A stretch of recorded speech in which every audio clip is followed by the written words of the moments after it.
Ayan. Kanina, may napulot akong halaman. Ang ganda, parang banana style leaves. Ayun, maganda yun. Inilagay ko dun sa kwarto ko. Maya, ipapakita ko sa inyo. At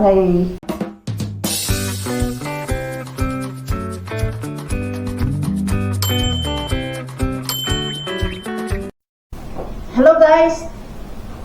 Bagong gising tayo. At maya pupunta ako sa maglakad-lakad ako doon sa university or school ng anak ko. Doon kung saan siya nag-aaral. Maraming university rito sa lugar na to.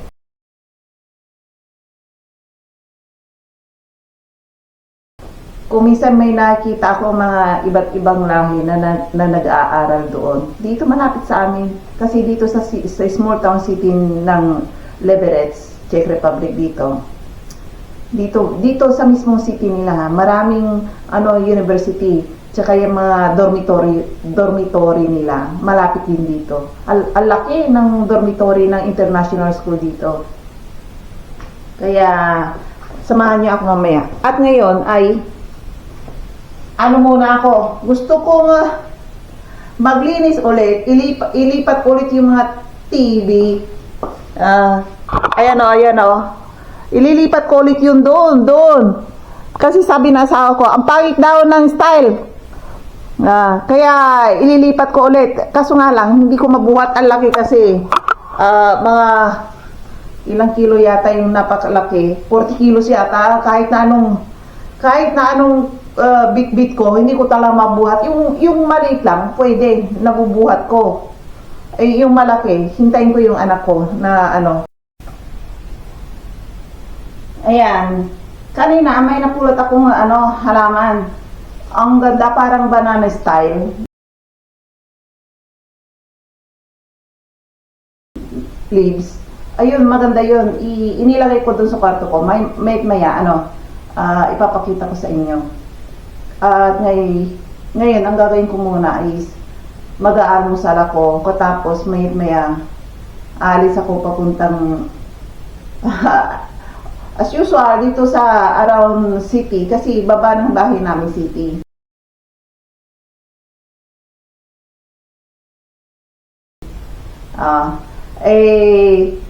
Mag-isa lang ako sa bahay.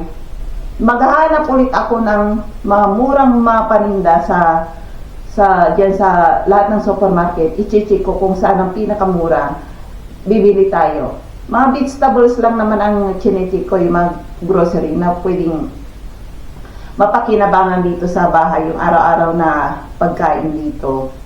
Yun ang binibili ko. Pero sa mga damit-damit na ganito, mga ganito,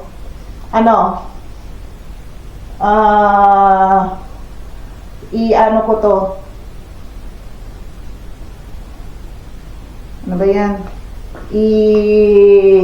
Paminsan-minsan lang ako tumitingin ng mga damit sa New Yorker or H&M kapag medyo malaki ang budget natin. Bumibili ako doon ng mga damit ko. Itong blouse na to, nabili ko sa H&M nung nag-on sale. Ayan. Lang to? Mura lang to. 29 kurun lang. Ayan o. Pang dalaga style. Ang ginagawa ko ngayon, kasi hindi ko naman to may suot sa labas. Pinapambahay ko kasi mainit dito sa bahay namin kasi may heater kami. Kaya ganun ang ginagawa ko, pinapambahay ko. Or kung minsan, kung lalabas ako, tinatamad ako magpalit, pinapatungan ko na lang to ng jacket. Lumalabas na lang ako. Hindi ka naman pwedeng dyan sa labas malamig. Kapag ganitong susot mo, manginginig ka. Pero kung talagang pakapala ng mukha at saka paseksihan talaga, gusto mong admire ng mga lalaki dyan, talagang ganito yung susot mo, manginig ka, manigas ka. Pag sabihin ka nga lang, wow, sexy, kaso nga lang naninigas ka sa lamig. Ayun nga lang. Ayan, kung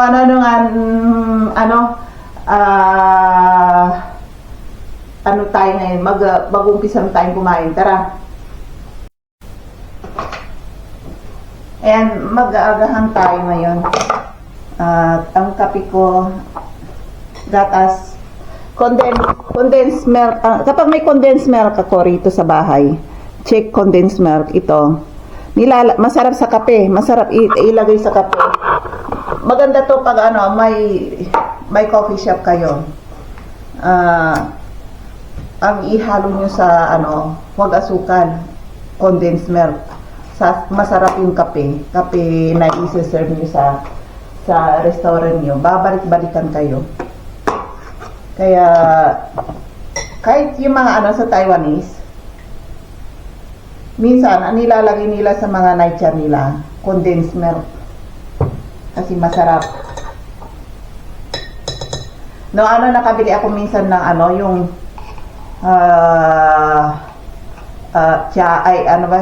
milk tea ng doon sa Taiwan. Kasi mahilig ako sa milk tea.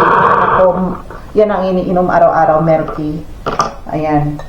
Ang paborito ko sa kanila yung milk tea. Yung parang green tea. Ang pagbibili mo yun sa Taiwan, sabi nila, Naidi.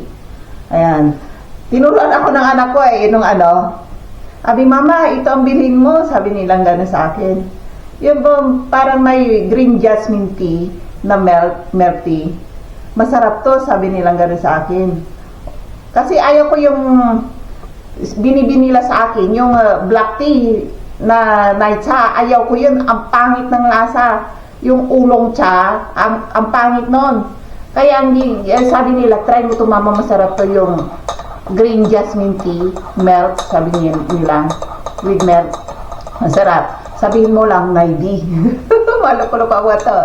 Kaya pangalan, itry nyo to. Sa 100% masarap. Pag umuwi ako, wala akong ibang ino-order doon sa Taiwan.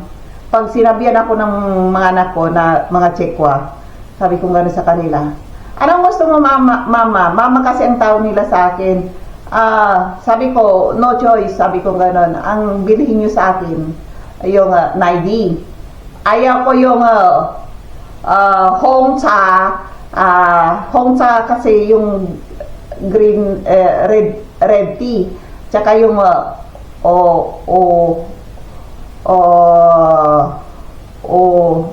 oolong tea. Ayaw ko ng mga yun. Ayan. Hindi nila ako binibili ng ganon.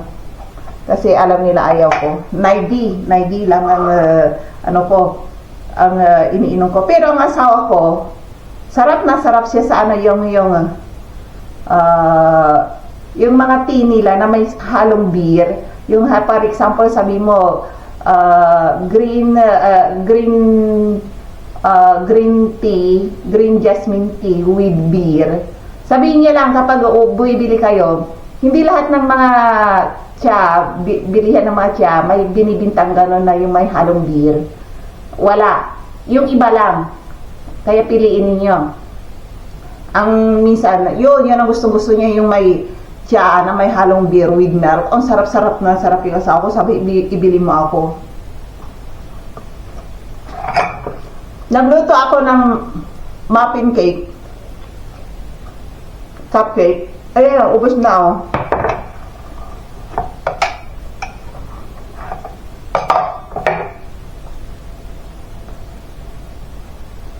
Ibinig ko na kagabi. Tapos, binigay ko sa anak ko, baon niya. Ayan o. Ang sarap. Ang lit-lit, ang cute-cute o, pang bata. Ayan o. Ang cute-cute pa o. Pang business talaga. Harap.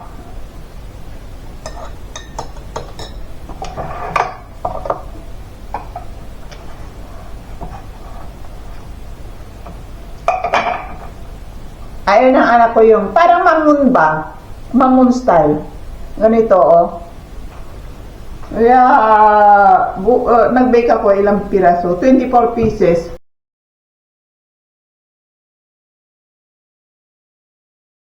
Plus 2 big cup. Kasi wala nang space dito sa liarnera. Kaya nag-bake ako, inilagay ko sa baso. Ayun, tapos inubod ko. Kapag talaga dito ka sa Europe tumira, kahit hindi ka magaling, pagpunta ko rito sa Sa Europe talaga, wala akong kalam-alam sa pagbibake na yan. Kahit na may oven, mga 1 o 2 taon na, hindi ko nagagalaw yung oven namin sa bahay. Sabi na asawa ko, ba't di ka nagbe-bake? Sabi yung ganun. Hindi ako marunong eh.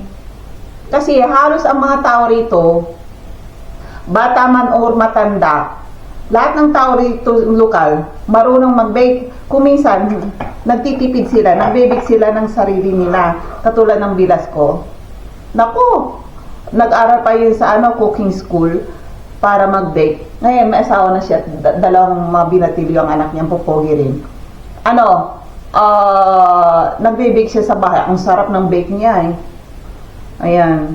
Pero kung minsan tinatamad din siya, namimili rin siya, bumibili siya kasi may, halos ngayon may work siya. Hindi siya no time siya. Kaya bumibili siya. Pero kapag nag-bake siya, ang sarap. Doon ako natutong mag-bake kasi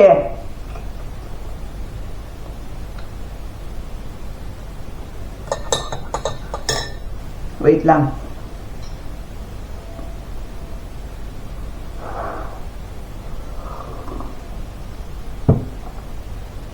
Kasi nung sabi ng asawa ko, dadalhin kita sa kapatid ko. Sabi niya ganon. Gusto mo matuto na gumawa ng apple pie? Wow, sabi kong ganon, paborito ko yun Kasi lahat ng restaurant dito, kung minsan nagsiserve sila ng apple pie, ang mahal. Eh, karamihan naman dito, yung murang-mura yung apple.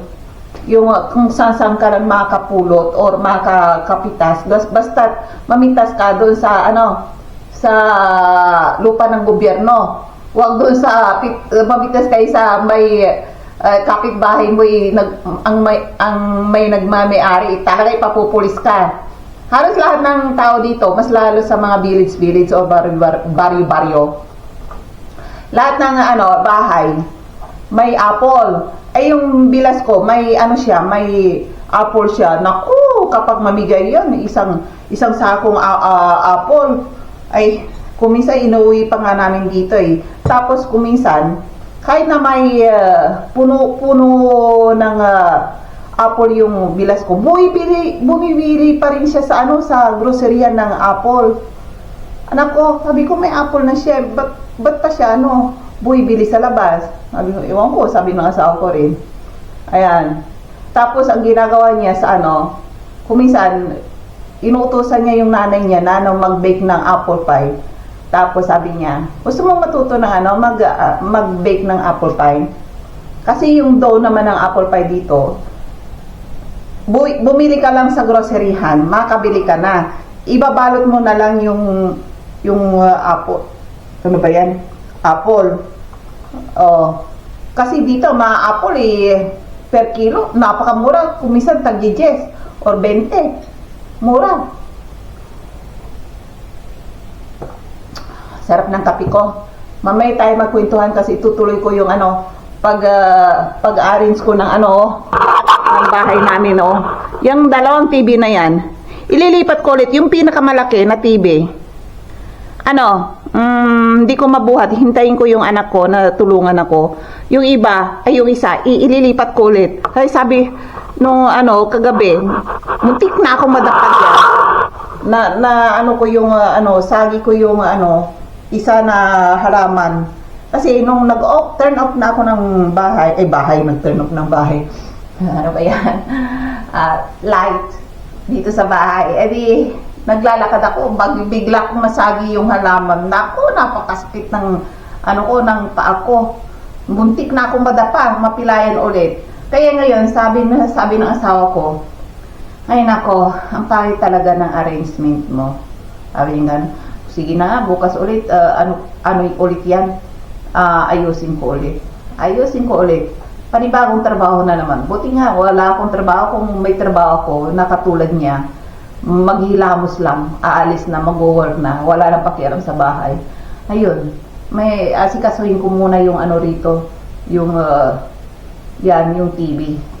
Yung isa, ililipat ko na. Yung maya pa yung yung maya pag dumating ang anak ko. Sa ating kusina, At galing ako sa naglibot-libot ako at naghanap ng mga murang mga grocery. Dito sa malapit sa amin, medyo kukunti kasi ubos mga gulay kanina. Kaya halos kukunti yung mga gusto kong bilhin na gulay na walang halos walang onsel. Kaya sa kabilang groceryhan muna ako. Ang inano ko lang yung pumpkin malaki. Nakabili ako 46 yata yun ang presyo. At yung malaking yan, hindi ko yan maubos lahat. Ang gagawin ko, babalatan ko, tapos chachap-chapin ko, tapos ilagay ko sa freezer. Baka isang linggo ko nang kainin. Paminsan-minsan lang, hindi naman pwedeng araw-araw. Mauumay na ako. Papakita ko sa inyo yung grocery ko.